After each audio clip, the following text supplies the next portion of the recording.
Assalamualaikum warahmatullahi wabarakatuh. Alhamdulillahirabbil alamin. Wassalatu wassalamu ala asyrafil anbiya'i wal mursalin, amma ba'd.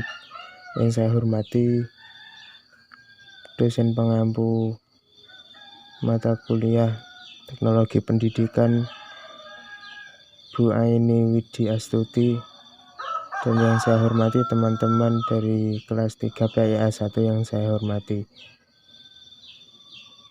Sini dari kelompok kami akan menjelaskan tentang kawasan pengelolaan, yaitu dari anggota kami yang pertama Mbak Ana Novita, yang kedua Dewi Qadar Istiqomah, yang ketiga Faruqi Ahmad, yang keempat Himatus Soraya, yang kelima Muhammad Bahrudin Al-Murtado, yang keenam saya sendiri.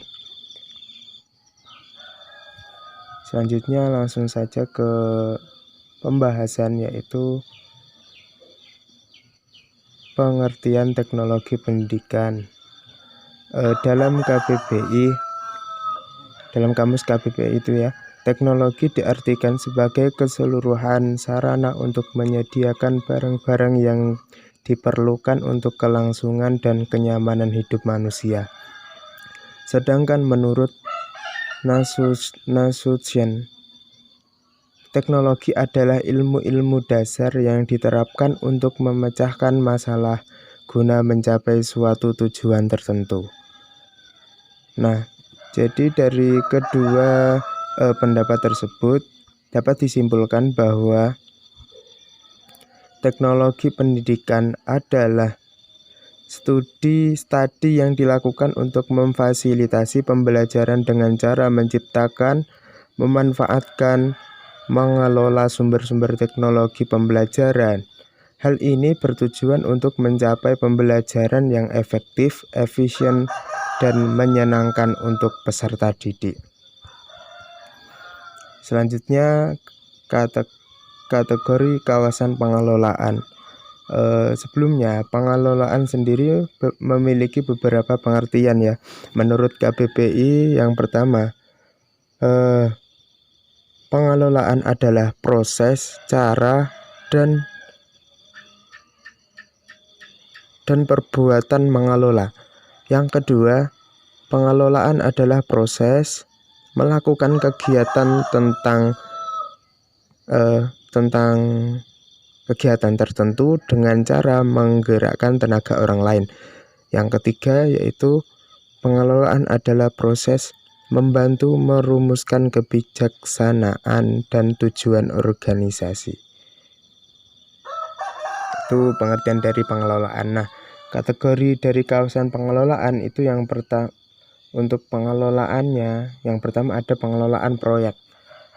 Pengelolaan proyek terdiri dari perencanaan, monitoring, dan pengendalian proyek desain dan pengembangan. Selanjutnya ada pengelolaan sumber. Sumber adalah asal yang mendukung terjadinya proses belajar.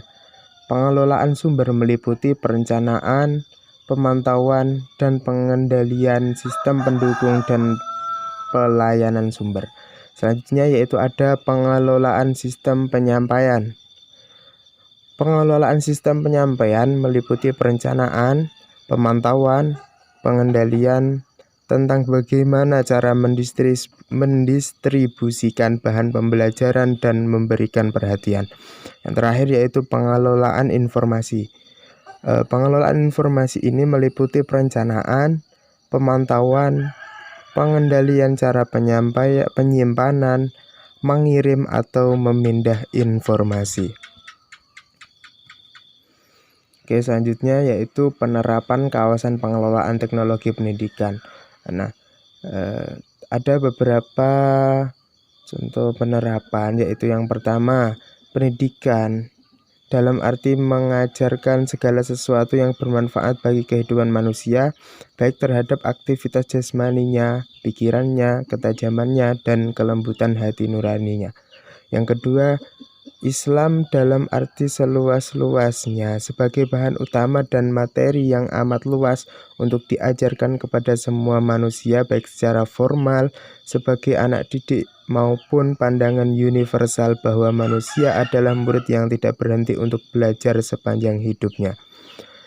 Yang ketiga, sumber ajaran Islam yang termuat dalam Al-Quran dan hadis, ajaran-ajaran ilahi yang tertulis maupun tidak tertulis serta suri tauladan Nabi Muhammad SAW yang luar biasa sebagai Nabi dan Rasul yang dijaga perilaku oleh Allah sehingga terhindar dari kesalahan.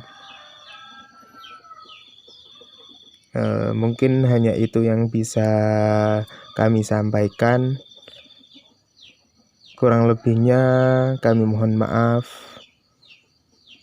Saya ucapkan terima kasih. Wassalamualaikum warahmatullahi wabarakatuh.